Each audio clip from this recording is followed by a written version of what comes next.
Moby-Dick, by Herman Melville. Chapter 93.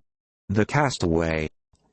It was but some few days after encountering the Frenchman, that a most significant event befell the most insignificant of the Pequod's crew, an event most lamentable, and which ended in providing the sometimes madly merry and predestinated craft with the living and ever-accompanying prophecy of whatever shattered sequel might prove her own. Now, in the whale ship, it is not every one that goes in the boats.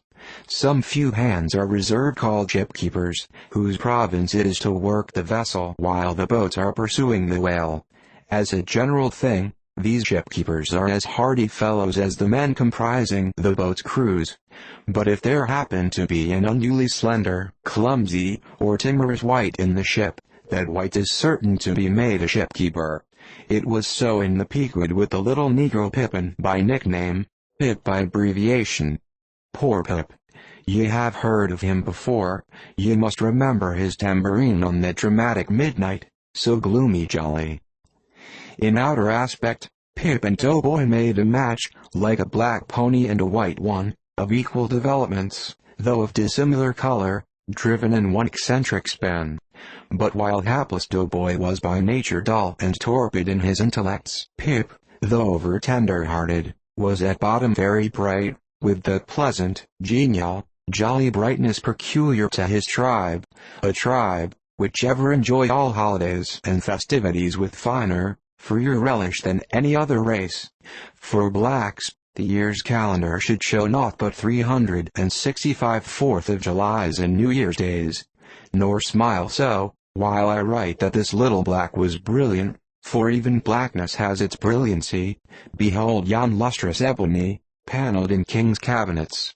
But Pip loved life, and all life's peaceable securities, so that the panic-striking business in which he had somehow unaccountably become entrapped, had most sadly blurred his brightness, though, as ere long will be seen, what was thus temporarily subdued in him, in the end was destined to be luridly illumined by strange wildfires, that fictitiously showed him off to 10 times the natural luster with which in his native Talon County in Connecticut, he had once enlivened many a fiddler's frolic on the green, and at melodious eventide, with his gay ha-ha, had turned the round horizon into one star-belled tambourine.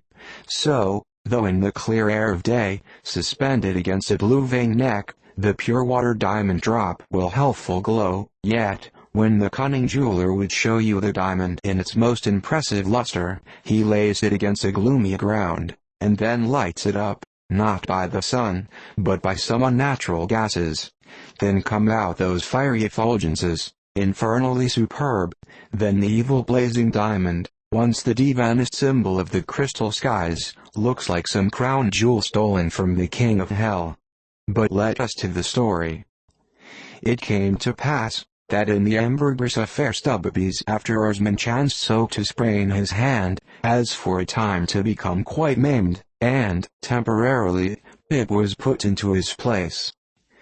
The first time Stub lowered with him, Pip evinced much nervousness, but happily, for that time, escaped close contact with the whale, and therefore came off not altogether discreditably, though Stub observing him, took care, afterwards, to exhort him to cherish his courageousness to the utmost, for he might often find it needful. Now upon the second lowering, the boat paddled upon the whale, and as the fish received the darted iron, it gave its customary rap, which happened, in this instance, to be right under poor Pip's seat. The involuntary consternation of the moment caused him to leap, paddle in hand, out of the boat, and in such a way, that part of the slack whale line coming against his chest, he breasted it overboard with him, so as to become entangled in it, when at last plumping into the water. That instant the stricken whale started on a fierce run, the line swiftly straightened, and presto! Poor Pip came all foaming up to the jocks of the boat, remorselessly dragged there by the line, which had taken several turns around his chest and neck. Tashko stood in the bows. He was full of the fire of the hunt. He hated Pip for a poltroon. Snatching the boat knife from its sheath, he suspended its sharp edge over the line, and turning towards Stub, exclaimed interrogatively. "Cut." Meantime Pip's blue, choked face plainly looked, "Do, for God's sake." All passed in a flash. In less than half a minute, this entire thing happened. "Damn him!" "Cut!" roared Stubb. And so the whale was lost and Pip was saved. So soon as he recovered himself, the poor little Negro was assailed by yells and execrations from the crew. Tranquilly permitting these irregular cursings to evaporate, Stubb then in a plain, businesslike, but still half-humorous manner, cursed Pip officially, and that done, unofficially gave him much wholesome advice. The substance was, never jump from a boat, Pip, except, but all the rest was indefinite, as the soundest advice ever is. Now, in general, stick to the boat, is your true motto in whaling, but cases will sometimes happen when leap from the boat, is still better. Moreover, as if perceiving at last that if he should give undiluted conscientious advice to Pip, he would be leaving him too wide a margin to jump in for the future, Stubb suddenly dropped all advice, and concluded with a peremptory command, "Stick to the boat, Pip, or by the Lord, I won't pick you up if you jump. Mind that. We can't afford to lose whales by the likes of you. A whale would sell for 30 times what you would, Pip, in Alabama. Bear that in mind, and don't jump any more." Hereby perhaps Stubb indirectly hinted, that though man loved his fellow, yet man is a money-making animal, which propensity too often interferes with his benevolence. But we are all in the hands of the gods. And Pip jumped again. It was under very similar circumstances to the first performance, but this time he did not breast out the line, and hence, when the whale started to run, Pip was left behind on the sea, like a hurried traveler's trunk. Alas! Stubb was but too true to his word. It was a beautiful, bounteous, blue day, the spangled sea calm and cool, and flatly stretching away, all round, to the horizon, like gold-beater skin hammered out to the extremist. Bobbing up and down in that sea, Pip's ebon head showed like a head of cloves. No boat knife was lifted when he fell so rapidly astern. Stubby's inexorable back was turned upon him, and the whale was winged. In 3 minutes, a whole mile of shoreless ocean was between Pip and Stubb. Out from the center of the sea, poor Pip turned his crisp, curling, black head to the sun, another lonely castaway, though the loftiest and the brightest. Now, in calm weather, to swim in the open ocean is as easy to the practiced swimmer as to ride in a spring carriage ashore. But the awful lonesomeness is intolerable. The intense concentration of self in the middle of such a heartless immensity, my God! Who can tell it? Mark how when sailors in a dead calm bathe in the open sea, mark how closely they hug their ship and only coast along her sides.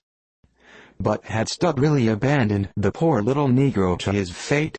No, he did not mean to, at least, because there were 2 boats in his wake, and he supposed, no doubt, that they would of course come up to Pip very quickly, and pick him up, though, indeed, such considerations towards oarsmen jeopardized through their own timidity, is not always manifested by the hunters in all similar instances, and such instances not unfrequently occur, almost invariably in the fishery. A coward, so called, is marked with the same ruthless detestation peculiar to military navies and armies. But it so happened, that those boats, without seeing Pip, suddenly spying whales close to them on one side, turned, and gave chase, and Stubby's boat was now so far away, and he and all his crew so intent upon his fish, that Pip's ringed horizon began to expand around him miserably. By the merest chance the ship itself at last rescued him, but from that hour the little Negro went about the deck an idiot, such, at least, they said he was. The sea had jeeringly kept his finite body up, but drowned the infinite of his soul. Not drowned entirely, though, rather carried down alive to wondrous depths, where strange shapes of the unworked primal world glided to and fro before his passive eyes. And the miser Merman, wisdom, revealed his hoarded heaps, and among the joyous, heartless, ever juvenile eternities, Pip saw the multitudinous, God omnipresent, coral insects, that out of the firmament of waters heaved the colossal orbs. He saw God's foot upon the treadle of the loom, and spoke it, and therefore his shipmates called him mad.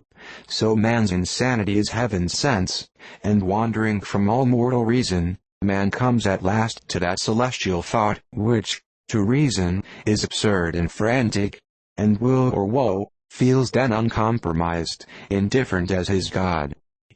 For the rest, blame not Stubb too hardly.